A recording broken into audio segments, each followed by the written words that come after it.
institute itself. Yeah. I think for myself,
Okay. So, good afternoon, everyone. I hope you're having a great Sunday. So, we are joined here by Matt Huan, all the way from Sydney. So, he's starting his Monday, right? hello. His Monday, right? And well, we are Yeah. here on Sunday, but still, super happy that it's a good way of wrapping up this beautiful global butterfly global week. So global butterfly week. So we're just giving about 5 minutes for people to join in to settle in. In the meantime, feel free to use the chat if you want to send any messages, both in YouTube and Zoom. And yeah, we'll be ready in 5 minutes or so. Sure. And yep. Yeah. Thank you for, thank you again for organizing all of this. Hi, Avinash. Nice to see you. And yeah, we'll just wait a short while, and then we can get started. Yep. I'm just muting.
some more I think people. well, if Mm-hmm.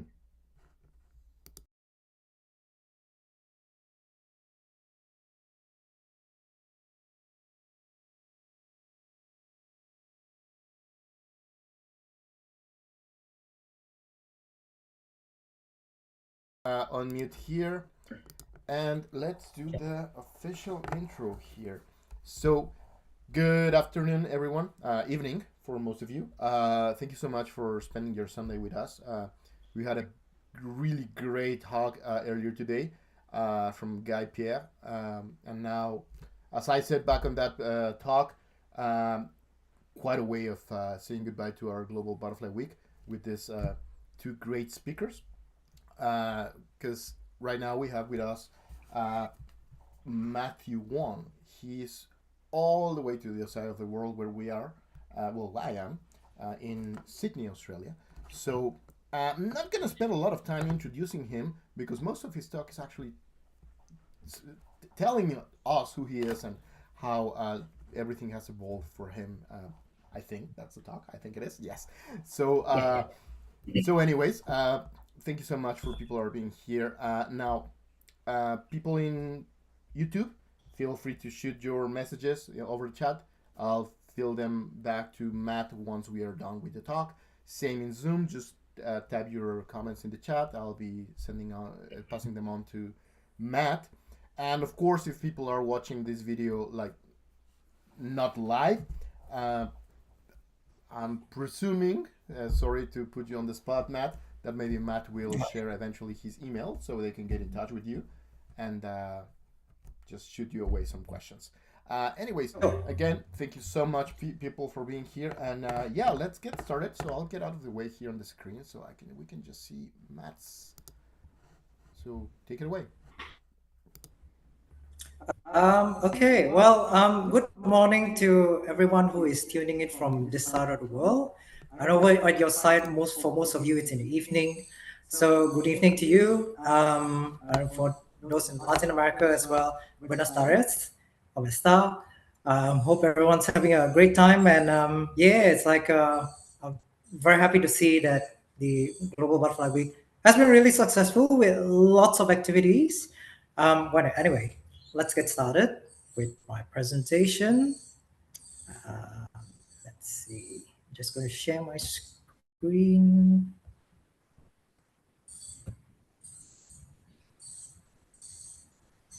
All right. Now it's my screen being shared. All right. It's all good. All right. All right. Well, yeah. All right. So thanks again for tuning in.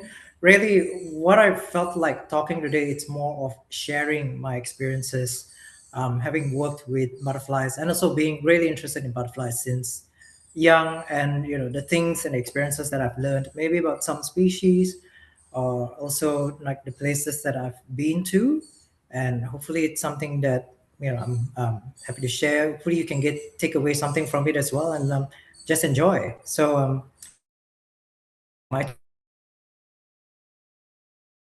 will be about butterflies and lifelong learning. And it's sorry. Oh yeah, this one. Okay. Yeah. There we go. Okay.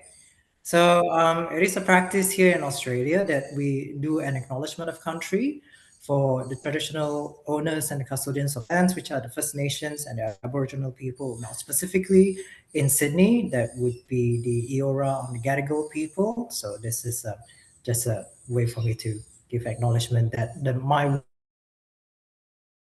and even this presentation has been prepared and done on lands. So, really, my background with insects, I really have to credit three major institutions that I have worked in and am currently working in and still being in touch with. So, sort of take this presentation as a way for me. It's just a tribute, as a thanks as to the workplaces that I've been, that have given me that exposure and that learning experience about butterflies and also other insects. Before this, I was still back in Malaysia, it's the country where I'm from, with Penang Butterfly Farm. at the time they've redeveloped into Entopia. Having migrated ago, I have worked in the Sydney University Museums, which has rebranded to the Chau Wing Museum, and that is the museum at the University of Sydney. And for myself as well, I also have another job, which is at the Australian Museum. It was with front of house roles at first and in education. Now it's more towards the Australian Museum's Research Institute. Besides this as well, through my work and my time over here, I sort of joined uh, or been associated with other organizations, one being the International Association of Butterfly Exhibitors and Suppliers, or IABS, and the other one, it's sort of like the local insect club in Sydney, which is the Society for Insect Studies. Um, yeah, just talking about origins of where my interest started. So this is our childhood home that my family we grew up in. And right next to that, under these power lines, there's just this bush area and stuff. It gave me a lot of exposure to just being out in nature in the wild and just looking at the wildlife and insects. There are other influences. So, for example, my parents got me a birthday present when I was really young, which is a book published by Yong Hoi Sin on Malaysian butterflies and interaction. Also, things like mentorship and friends who are also interested in nature. For example, it's like one of my university not my course mate, but university mate. So it's Siren, and works at the Monash University in Malaysia as well. Or other things like collecting this set of stamps, for example, of Malaysian butterflies that were published, and myself playing around with microscope imagery of insect like these butterfly wings really close up. You can see how detailed in scales and wing patterns are.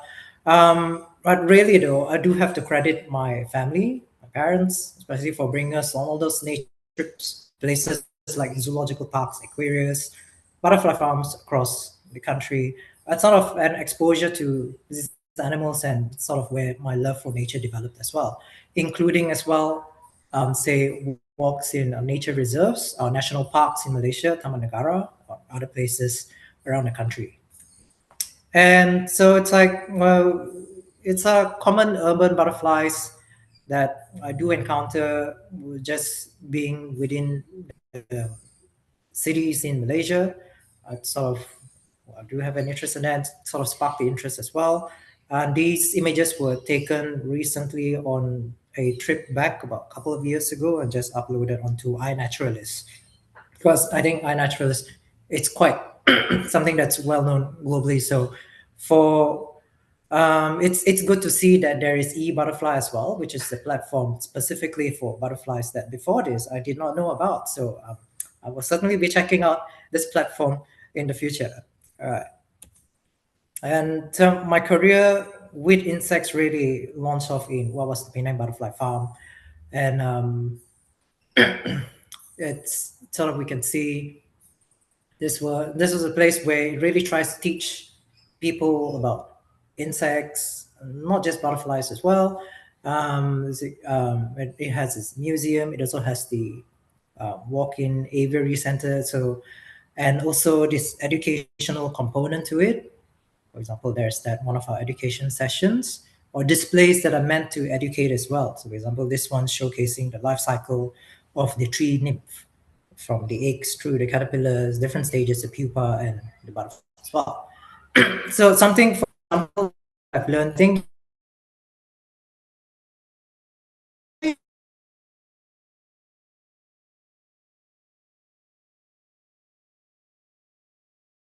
quite famous throughout the world. An example, butterflies or Indian leaf butterflies, for example, of dead leaf, but it opens its wing and it's like, wow. Yeah, sure.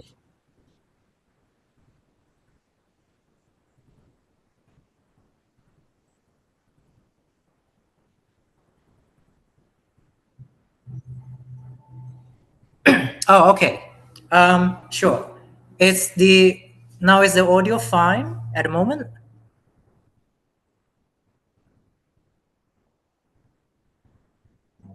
Okay, okay. So all right. These were pictures that were taken when I was at the Penang Butterfly Farm. Of course, it's a place where you can go and explore and see nature, get up close with it, because they do have these aviaries and these live exhibits of insects, not just butterflies, but also all types of other insects. And then they've also got the museum part to it, which are the exhibition displays. For example, this is one of the educational displays showcasing the life cycle of this butterfly, which is the tree nymph, from the egg through the different stages of the caterpillar and to the pupa. And then we also have the educational component to it. And say, for example, it's something that I learned about these butterflies. For example, this one is the Indian leaf butterfly in Malaysia. It's quite well known as an example of camouflage and mimicry. From the outside, it looks perfectly like a dead leaf. From inside, once it opens its wings, then everyone's like, wow, you know. But I think it's great that why I chose this as an example. It's an environment where these butterflies, and it's a local species within Malaysia, they're farmed, and um, and I learned from there. Okay, they are seasonal. What is the kind of food plant that they like? And I think as well, up close and personal, you really get that experience. Whereas if I saw this species in the wild, say in our national parks, it's not something that's really conditioned or used to being in human presence. You know, they pretty much fly away and scamper away. But with this one, you can really come up close and get these sorts of that photo, for example, that I took. It's quite a show off butterfly, actually. So yeah, anyway, and also these are the lovely people that I had worked with at the time. I think when you leave a place, well, the best memories you have, if it's not, well, butterflies is one thing, but it's also really the people that you work with, right? And then at the time when I joined, they were looking for staff for a redevelopment program. It's sort of to redevelop the whole area into what it is today. Now it is Entopia. So Entopia it was a name that was come that they came up was thought about by the staff internally. Is from two words: ento for entomology, which is study of insects, and the topia part of that is from utopia. So it's sort of like it's environment where we want to be a paradise for insects, so to speak. Right, in our educational display, we sort of like have these new areas as well, something that grabs attention, um, while at the same time also being educational. These parts over here, the background, for example, it talks about the different types of food plants, of caterpillars in this display that we call the crazy tree. It's like one tree that we have that showcases the different types of food plants for different species of caterpillars. Or something else which on the butterfly displays at the back here, for example, there's one that talks about mimicry, and something else related to butterfly conservations as well. And within the outdoor aviary itself, within Entopia, one of its signature activities would be something that we call Vida Nova. It's a butterfly release activity because it is a butterfly farm. And it's just giving visitors that experience once they are in at certain times of the day to just release the butterflies back into the garden once they've been found. So the um, exhibition and the visitor part of that is one thing, but the other thing as well, because its core business, it's farming the Asian and local Asian species for the global market of butterfly houses worldwide. And for example, with this one, this very pretty gold pupa that you see over here, the butterflies that emerge from them are these ones, which are the tree nymphs. It was quite a nice experience being back a few years ago after I left the company, and then just being greeted by all of these because there was something in the sunblock that I was wearing that they were probably attracted to certain minerals in it. So, yeah, okay, so that's the secret. How do you get the butterflies to come to you in the butterfly farm? Maybe think of a sunblock. Yeah, certain brands might have, yeah, it's like minerals that would be attractive to these butterflies that can smell them. Yeah, and one of the other highlight experiences that I remember from that as well is doing this project to open up the Konya Tropical Butterfly Garden that's in Turkey. We were part of the team that went over there to set up the installation, and it's also great to meet people across other parts of the world. And that was my first time over in Turkey, so it's a very beautiful place. And working with really great people, Yasin and Hassan, for example, were here with their own entomological collections that they have over in Konya and the display that they have as well. So um, well, having said all of that, about some period 9 years ago, I sort of migrated over to Australia, getting used to the environment. Where you're getting used to the butterflies over here as well. That's actually the first butterfly that I saw, and that was when I was going for my job interview, and that was with the working as an educational officer in the Botanic Gardens and Centennial Park. So, it's like, well, it's a nice symbol for me. First time I'm seeing a as well. Interestingly, the more of its origin is from the Americas, but really they somehow made their way about 100 plus so years ago into Australia, and they've become established within the country, and they just saw what we call naturalized species. So not originally from Australia, but they've settled in and they've managed to find the right food plants for them, and so they're one of the common species that we can find in urban environments at the moment. And things like, well, display at the butterfly farm, for example, this is a display in the botanic gardens, for example, the wildflower garden over here, teaches me about the kinds of flowers that would be attractive to bees, butterflies, other insects, what sort of colors and shapes and heights that they are as well. Does have an impact. But anyway, I found work with the Dan Maclay Museum, which was part of the University of Sydney. I am in there as the museum's officer, specifically with the entomology collections. But in 2020, it sort of rebranded as well under Chak Wing Museum, University of Sydney, and it also amalgamated the other collections, which were the antiquities collections from the Nicholson Museum and also the art gallery. So it become three separate museums in one now. These are my managers and the curators for the natural history side of things. Dr. Anthony Gill, there she's the curator of natural history, and Dr. Jude Philp is the senior curator across the Maclay collections overall. Why I found, when I first got this job, yeah, I'm working with another insect collection, and I've got experience with this before at Entopia. But this is quite different because then, having been here now, I actually realized that the Maclay insect collections is really one of the oldest collections in the world. This gentleman right up here, which is Alexander Maclay, he in 1824 he himself migrated from Scotland over to Sydney in Australia. Doing so, he brought with him his massive insect collection, which at that time was one of the largest, if not the largest, private insect collection in the world, because he was buying up collections of from people who had passed away, like Drury and Francillon.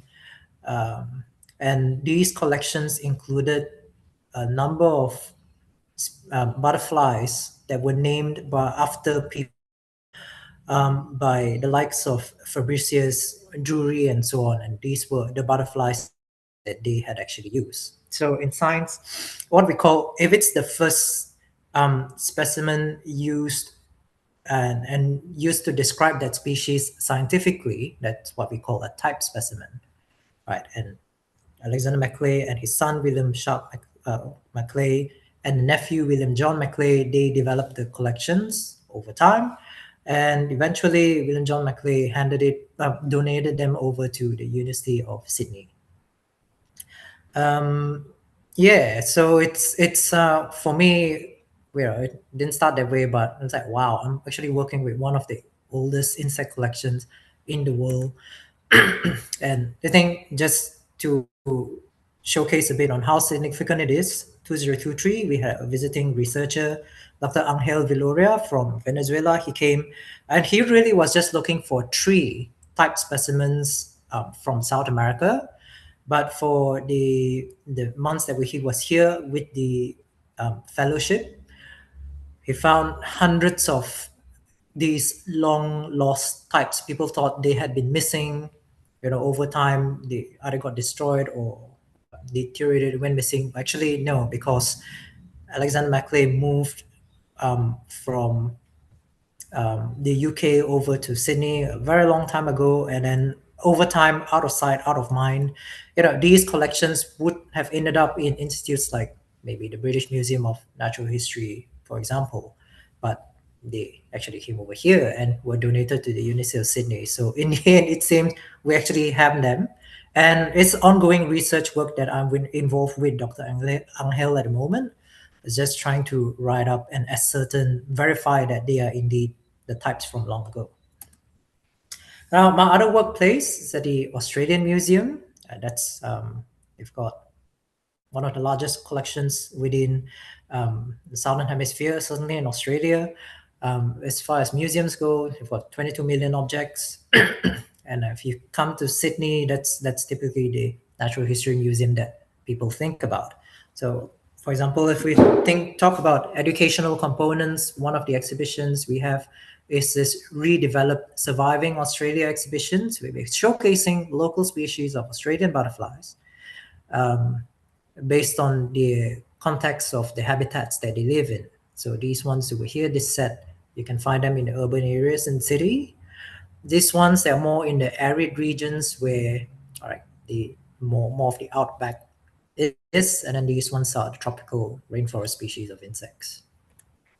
Yeah, for myself, currently I'm based with the Australian Museum's Research Institute, AMRI for short. I'm with the Collection Enhancement Project. We are involved with digitizing the specimens that we have. So, not just of Australian butterflies, but also we've got, for example, here is a collection of butterflies from Asia, which are the Great Mormon. The one at the top here, that's a male, and the rest over here are all females. Same species, they've just got many multiple different forms. So it's something that we call polymorphic. Um, and part of that digitization is to assign them, say, these register numbers, register them to the system, get the photos, and then putting it out there on our collections page so that generally the public worldwide will have access to these. And also we've got butterflies, yeah, from all around the world, including this one over here, the Apollo butterflies, significant ones. For example, this one being a co-type as well. For myself personally, being here in Australia now for 9 years, I sort of have to get to know these Australian butterflies as well, right? I mean, if I call myself, someone who works in insects and entomologist, I should really get to know the local species as well. And think sometimes it's been a joy as well. Sometimes to be able to, for example, farm them during COVID. That was one of the projects that I did. At the time, the place where I was staying in, we had a lot of this plant, which was the food plant for them. So this is why the monarch butterfly from Americas, it made its way to Australia and it's able to find the right food plant for it. It just so happens that this particular plant, which is a balloon plant, is considered a weed here, but for this species, that's its survival, and it was, yeah, it's a nice experience. Maybe something that's more local. It's like the Australian crow over here. I do try my hand at trying to just keep them as well. It's like these are the food plant that they feed on, oleander plant. And some other butterflies. This is at the Botanic Gardens. Something here showcasing camouflage, with this being the Australian painted lady. Also, sometimes it's butterflies that I find live, or sometimes I encounter them dead or dying, and yeah, I'll try to incorporate that into my own personal collection and see. All right, this next segment pretty much talking about ways that you can use insects for engaging. Use, yeah, these are examples that I've done with using these butterflies to engage with the public. Hopefully, it gives you some ideas as well from that. It's a little collection that I've made of butterflies from Australia. I try my best to find them as dead or dying, or something like this one, for example. The tailed emperor was donated by a friend who found it um, dead by the beach while exploring one day. So example of making use of them, this is a talk that I gave for the Walleye Creek Preservation Society, just talking about butterflies that you'll be able to find in Sydney, specifically within the Walleye Creek area, um, which is what this society was founded all about, to preserve the habitats in that area. Other things like community events. There's just a school program. Recently, we did scary bugs and superhero bugs. Like just talking about, say, let's see how I make use of butterflies over here in the sense the colors, black and red and yellow. They're very classic warning coloration in nature. You see something that's black and red, black and yellow, it's most likely toxic or poisonous or dangerous. Don't even try to eat it. And I mean, if you're a predator, try not to eat it. So it's just trying to find a way to educate kids about these. For example, that these warning colorations, okay, they're pretty, but to predatory animals, they're actually scary. So that's the scary part in it.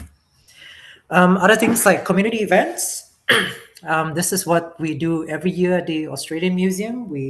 There is a science week that takes place in Australia, and then as part of this Society for Insect Studies, we do have a showcase for stall to talk about what our bug club is all about. Really, it's something really friendly for family friendly. We have excursions regularly, going outdoors. We have circular we publish as well every year. We have the AGM, our annual general meeting, that we have like a photo contest as well, and all sorts of other activities.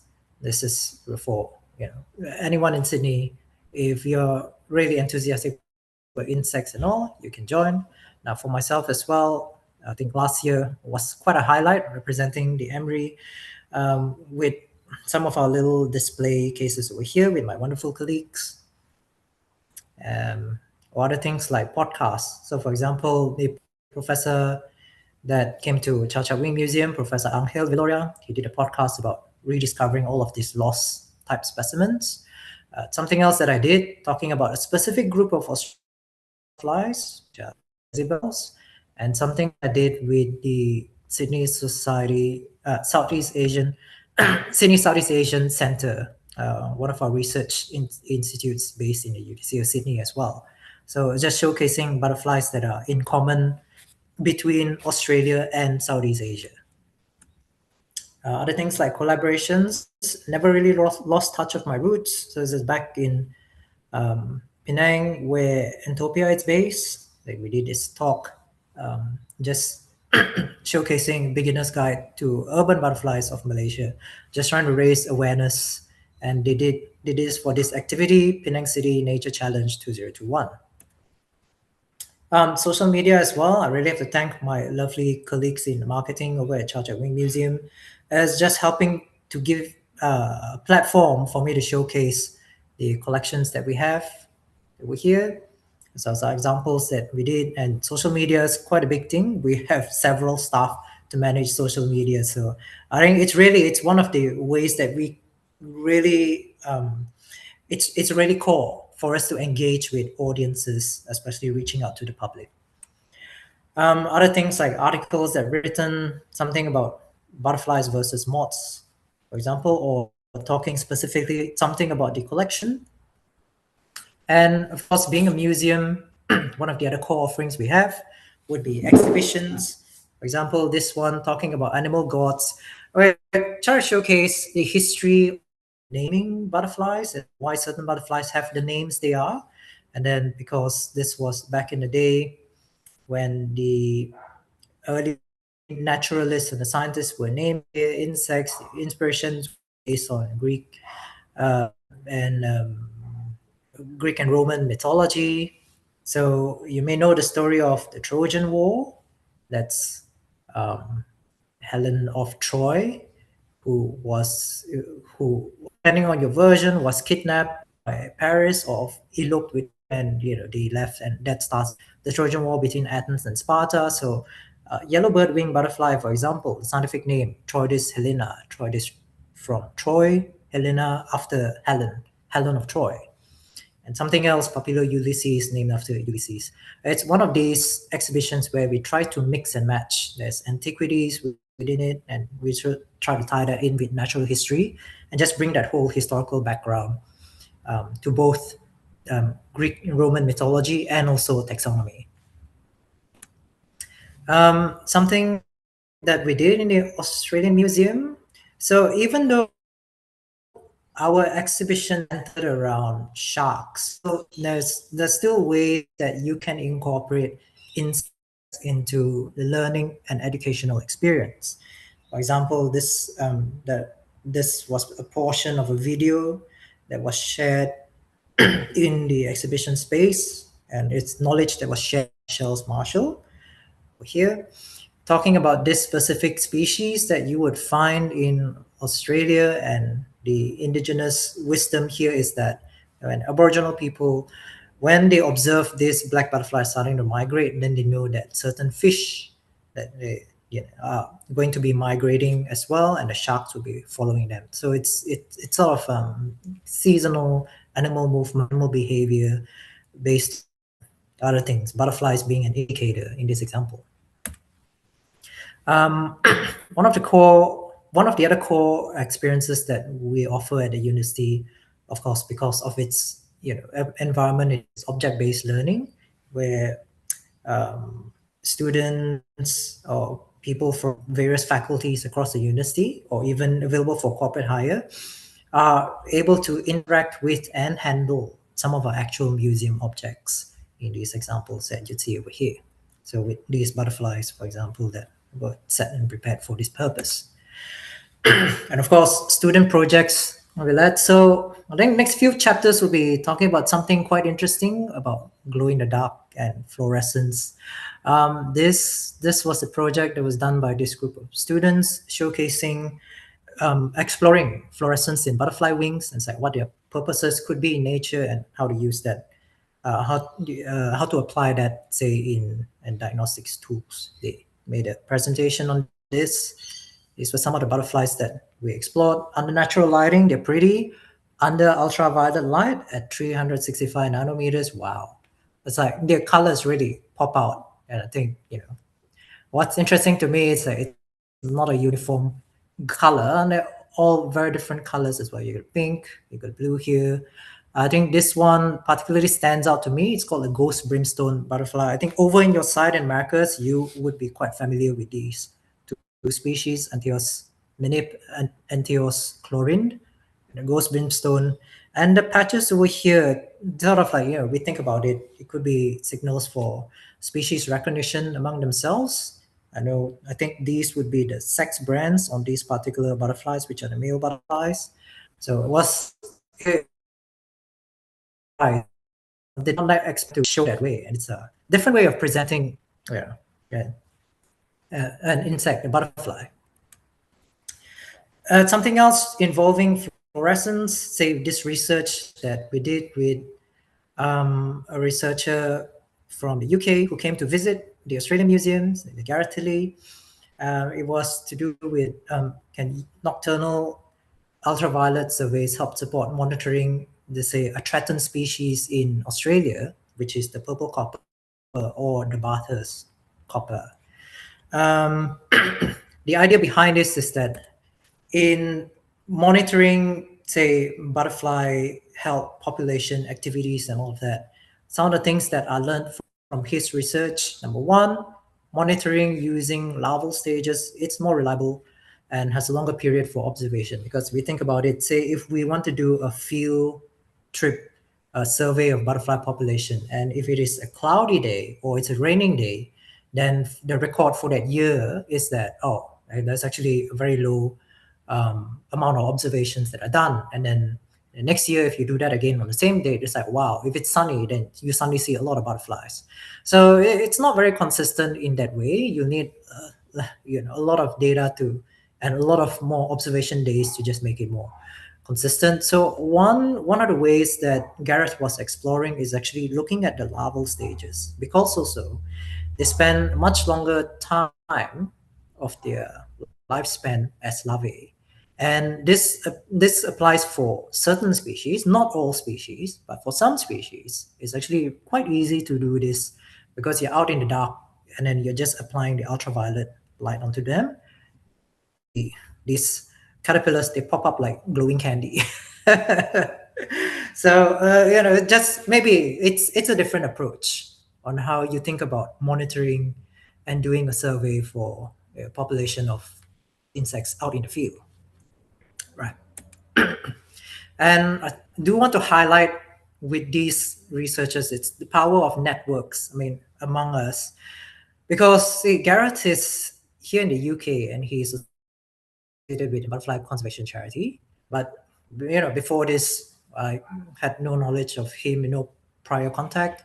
He's friends with this person, David Atto, founder of Reveal Nature, that was a consultant for one of the projects in Entopia, which is to create the biofluorescent garden and for its night tours. It's a very new offering. It's just something that was created 2 years ago. And from there, for myself, because I'm an ex-staff, I'm still in touch with them and also in touch with people within Australia. Gareth needed some data points for his research, which is on the data sets of how this method of surveying these butterflies are applicable, not just in the UK, but let's say from other parts of the world. And it just so happens that within the New South Wales government, we've got an officer, Alison, as well, who got in touch with me, who works specifically on this threatened species. So at the end of it, it's a really great outcome that there's a research method that can be applied for a threatened species that's in need of better monitoring status. So it just showcases really networking. It's really important, and really we are stronger together than we are separately. And actually, it's a quote that I stole a bit from IBS. So I'll just talk a little bit about IBS from this. So back in 2024, I took part in a conference back in Entopia. And IBS is the International Association of Butterfly Exhibitors and Suppliers. They're farming local species of butterflies and then exporting them across the world to butterfly houses, museums worldwide, or for conservation purposes, releasing them in the wild. It's a conference presentation that I did talking about species of butterflies over in the Americas, in the West, versus in the old world part, which is the East, from Europe through Africa, through Asia and Australasian version. Yeah, and just talking on that point, that was also where they did the launch of Entopia by Night. It's sort of night tours that are done. You can see some insects and some other animals under ultraviolet light fluorescence. And coincidentally, this year as well, Entopia is celebrating its 40th anniversary. So there's something else, a whole slew of activities throughout the year. If ever you are planning to visit farm Entopia over there, it's this year's a special occasion for that. And one thing about the IBS as well, I'm really grateful that you've given me a platform where I can just share a little bit more knowledge about butterflies. So for example, in the article that I wrote, tying back to the Walleye Creek Preservation Society and what they are for, protecting the environments, and talking about urban green spaces, that we can create these areas for butterflies. We get the right host plants for them, we get the right food plants for them, and nature will do its thing. It's just a showcase here, for example, of the Australian species, and for those who are interested, the kinds of food plants that you are able to plant to help support the species. And it's another example of an article that we did talking about one of my trips to Taiwan. And Taiwan and butterflies, that's a really interesting story behind that, because it really started in the 1960s and the 70s. the history of collecting and supplying to the world. So back in the 60s and the 70s, Taiwan really was one of the major suppliers of butterflies to um, Asian butterfly species to the world. Of course, populations dwindle, then habitats were lost as well because areas were taken up for industry and all. So then you can see that the shift has happened in Taiwan now. They've got areas like butterfly corridors, which where highways are closed for specific periods for a certain species to make their migratory journeys across one area to another. Things like butterfly tagging and things like creating green spaces within the city itself to encourage butterfly population growth and all. So it's a really good news story in that the focus has shifted from collecting over rather than collecting than to actually trying to conserve the species and conservation purposes. Something else about IFS that I'll touch on as well, they do with their grant system, they do support a number of conservation projects uh, across the world. This is one of their flagship projects, which is to save the Homerus, the giant Jamaican swallowtail, Homerus. And it's the specimen that we have over here is what we believe is the holotype, which is the first ever Papillohomerus that we have in our Macleay collections at the University of Sydney. This is one of the hundreds of butterflies that we were talking about that Professor Angel and I we are trying to do the research just to do the write up and to confirm that really it is the one that was used, say, to do this illustration of the first species. So, yeah, I did not plan it, but it's pretty powerful organizations that I work with. Okay. And I think the third part of my talk here, now just to kind of finish things through, is just talking about my travels and myself not being from the America, not being from America. It's when I visited America a couple of times in the previous years. It's nice to see the local species that you have, and then coming back and referencing them through the collections that we have over here in, say, the Macleay collections, for example, with this one, and just learning a bit more about what these butterflies look like, and so give myself a bit more knowledge about foreign species. So trips that I made to Butterfly World in Fort Lauderdale, for example, and butterflies that are farmed. This is a case where they're called gynandromorphs. Half the butterfly is a male, half the butterfly is a female. It's really rare, but it does happen in nature. It's really, really cool to see this. And what's great about these organizations as well, not just the displays, but say, with this case over here, this is one of those threatened species locally over there. It's called the Atala butterfly or Eumaeus atala. Some of you may be familiar with them. Back in the day, the food plants were really removed, and it got to a point where the population in the wild were numbered only in the few tens. So it's great to see that places like these butterfly houses, they do have these in-house breeding programs to restore the numbers over time. This is one example over here in Butterfly World in Fort Lauderdale. Then another one at the Florida Museum of Natural History. Making this visit, we see this in-house breeding as well. And in these places, they give me my first exposure to like morpho butterflies. I only see specimens that I work in the museum, but to see them live and nice and dancing around and chasing each other in the farm, it's a really nice feeling. For example, other travels, other trips that I did. This is to the Monarch in Michoacan, and this is with a local tour guide over here, helping to bring me across because it is quite a journey, quite a trek to get up to the mountain areas there. But I would say, with the views that you get of just these millions of butterflies just surrounding you, it's worth it. And with this slide, I really do want to dedicate this to Homero Gomez and Raul Hernandez. If you may have heard the story, these were nature conservators and really advocates for the monarch sanctuary areas, but it's tragic to say that they were murdered. And it's I felt that it's a tribute to them because to to people like me and to people like families, these we're able to enjoy these spaces for the for the wild, for nature. It's because of efforts by people like them. And yeah, just like to dedicate this particular slide to our nature heroes in this one.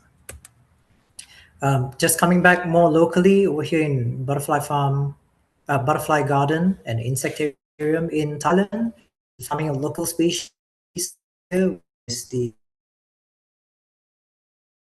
Great Mormon, Memnon.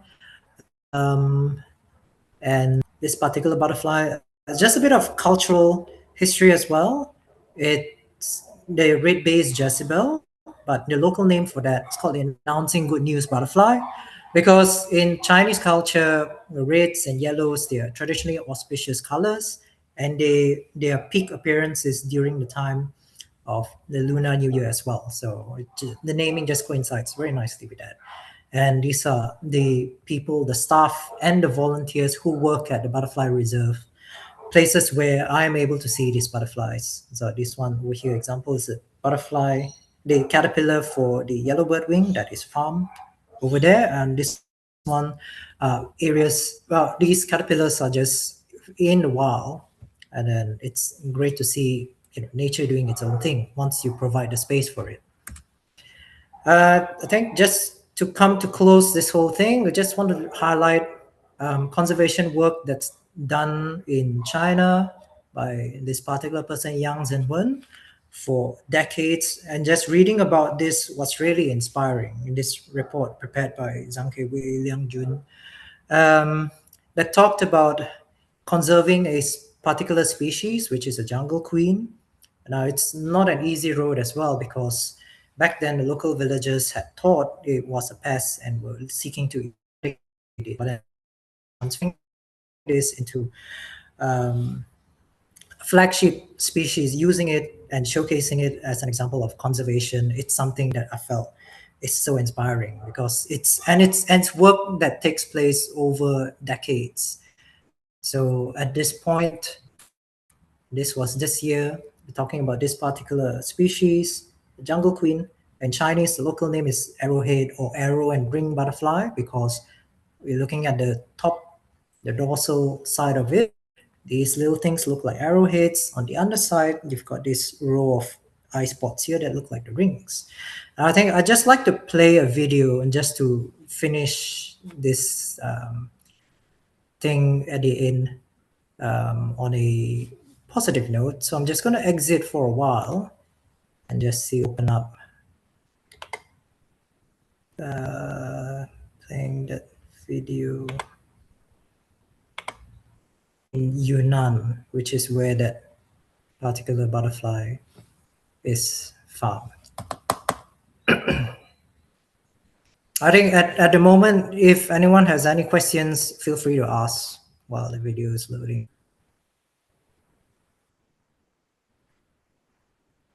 Okay, all right. Uh, uh, yeah, I think my old top my old laptop is very laggy. Okay, let's see if we can get something. Yeah.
All right. Well, I've shared the link, the address to that particular video clip as well. If you'd like to see it, you can check it out. Um, you can check it out as well, and it's just at the bottom. So I'm just checking my screen is being shared again. Yeah. Yep. Okay. So I know that e-butterfly it's really concentrated around the North America. It's good to see that you've got representation across the world as well. And this being Global Butterfly Week and it's launched by e-butterfly, I really wish you all the best. It's great because over this side of the world, maybe, well, I'll just speak for myself. Like, I didn't even know that eButterfly is here and it's a platform for surveys just for butterflies. So it's great to know that it is out there, and I hope it just grows over time. And I think last of all, I want to share a most important slide, which is it's for you. It's all our collective work together. It's yourself. It's really encouraging to see, especially trying to get the younger generation involved in nature and conservation because that's what we need for our world going forward. Yeah, so it's really really encouraging to see, and felt it's a great way to just celebrate this week for butterflies. Right. So that's my presentation, and special thanks to eButterfly, to yourself, Rodrigo, for and Juliana for being the admin and managing things behind the scenes and hosting and all of it. All right.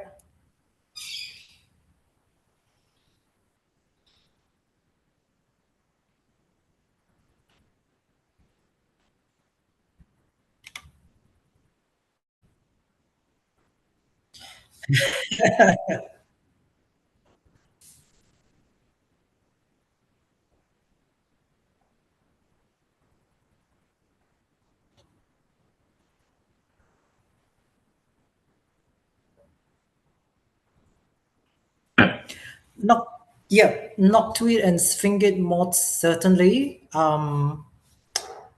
The Australian Museum has got very big collections of those. Now the ones at the Chau Wing Museum, because they are more historic, they are older. There may have been some that are collected later, but the University Museum, it's more for the old stuff. And the Australian Museum, I mean, you've got the quantities and the numbers were there. So they both have noctuids and sphingids. I do want to point out as well, like the little brooch that I have here. It's something that I got from my trip to Mexico at Michoacan. It's just a very nice, really really nice present that I got over there. It's helping to support the communities there as well.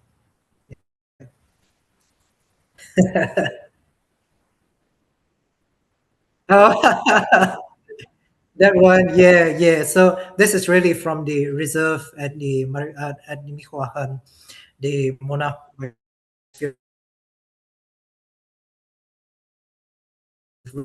Really, it's it's a trip of a lifetime. I love Mexico.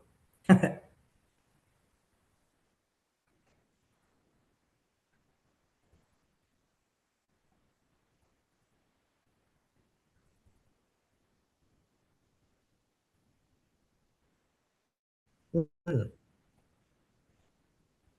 yeah.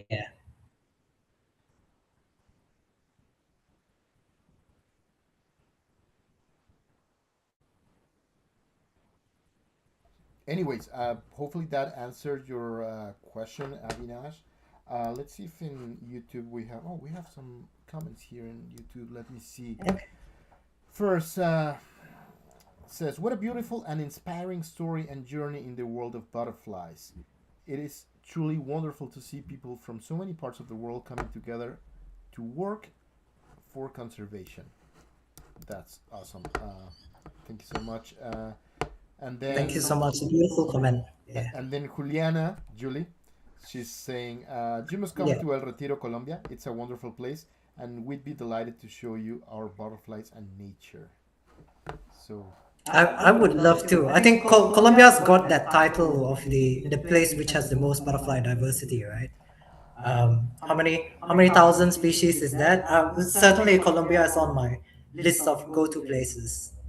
Yeah. I agree. I agree. It's beautiful. The one I've been there a couple of times, and it always blows my mind. So, and that's a question for Julie. I don't know how many butterflies are there in Colombia. If you have the number around, Julie, let's see if she says. But anyways, in the meantime, uh, so I don't see any more questions here in Zoom or YouTube for the time being. But I do have this question. So I see that you mentioned a lot of different parts of what the City Museum is doing. City Museum, right? Australian Museum. Mhm. Anyway, your museum.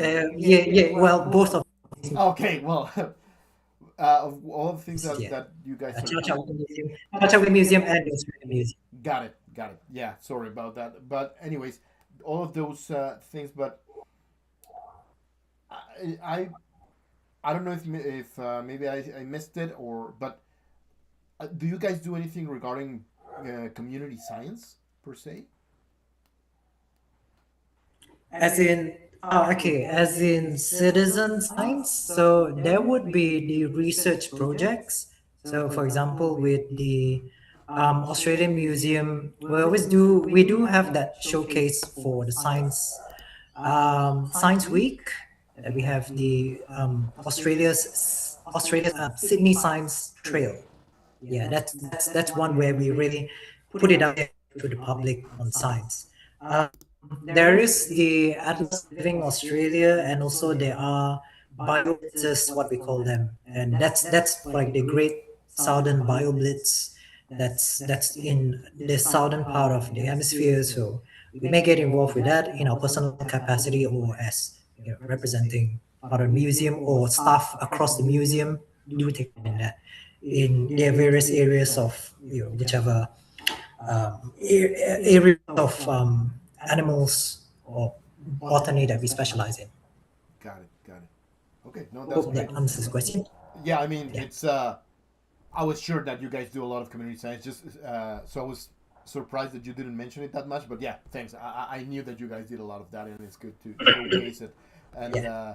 so when people listen to this video, they can know that they can go to the museum and do all of those type of stuff. So Yeah, yeah, yeah. Just come to the museum and have a great time. yeah, of course. And I think as well, so because the core for me, it's all about learning.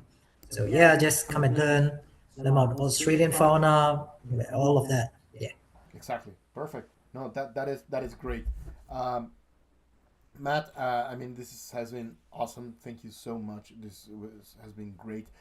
We have to stay in touch because now that you even mentioned that you guys do bioblitzes and whatnot, yeah, why not using e-butterfly, right? So yeah, let's stay Yeah, in yeah. touch. It would be amazing to do some other things on that regard. But anyways, um, I cannot believe it. But finally, today we are with this huge presentation that is really motivational, to be honest, from Matt. Yeah. It's great that we are closing our first Global Butterfly Week, and it was just as Matt mentioned with that last slide. Great success. We are so happy of so many people, so many activities all over the world, way more than we were expecting, and overwhelming. Like we are so grateful. Yeah. It's just basically a team of three people that we are doing this. So we feel quite Well, it's an fortunate. amazing job for, yeah, it's amazing for, you also have put this together, and it's great to, really just put the global in this whole effort. It needs all of us really. Exactly. And really the work and the activities and all that's done really, it's to the credit of everyone that takes part. So thank you as well. No, exactly, exactly. We really don't want to forget about our friends in the southern hemisphere and the other side of the world. Uh, Yeah. Me personally, I joined eButterfly. eButterfly has been around for 13 years. I joined 7 years ago, and when I joined, it was only Canada and the U.S. And the first thing that I said, like, Yeah. come on, I'm from Mexico, and Mexico is not included. So one of my pushes was to expand to South America, well, all Latin America, and then going worldwide. And we are happy, to, as I mentioned in the beginning to you, that we've Yeah. been 2 years now global, and so happy to see so many submissions from all over. And yeah, just so we can give a little bit to this conservation all over the world. I'm so amazed of all the species that you just showed in your presentation. Like, I would kill just to see one of those species flying around. Like, they are so beautiful. So Yeah. and thanks for sharing a little bit of that. And I will love to see all of those photos as well in on eButterfly or any other community science platform. To be honest, it's just giving for science and for conservation. So, anyways, Yeah. Matt, thank you so much. This was such a treat. It was amazing having you here. And for all people all over, not only thank you for this being here with us this Sunday afternoon, but just being with us with eButterfly, with Global Butterfly Week, and supporting all of these efforts. Just a quick tidbit of information. I'm just reading. Juliana is telling us it's actually 4,100 species in Colombia. So, yeah, that's Well, there you go. quite a bit. I think it's 4,100 what species. Yeah, definitely Colombia's on the list. One day, one day. it Yeah. is. I think it's what, like Gracias. 10 times more, 10 times more than Australia, right? I think Australia has like 460 species, something like that. Yeah, yeah. Australia has yeah, Yeah, well, less than 500. yeah. Oh, so And I ten think times. yeah, Asia, well, we'll have some thousands, but yeah, Colombia. Okay. Yeah, you guys get the crown. Yeah, they do, they do. Anyways, Matt, again, such a treat. Thank you so much. Let's stay in touch, and all people all over, thank you so much for Yep. being here. And yeah, just please keep submitting your observations to eButterfly, www.e-butterfly.org, or visit our Global Butterfly Week site, which, even though we are closing today, it will stay open for all people just to visit Yeah. and watch all of these videos. www.gbw.e-butterfly.org. And yeah, thank you so much again. Take care. All right. Thank you. All right.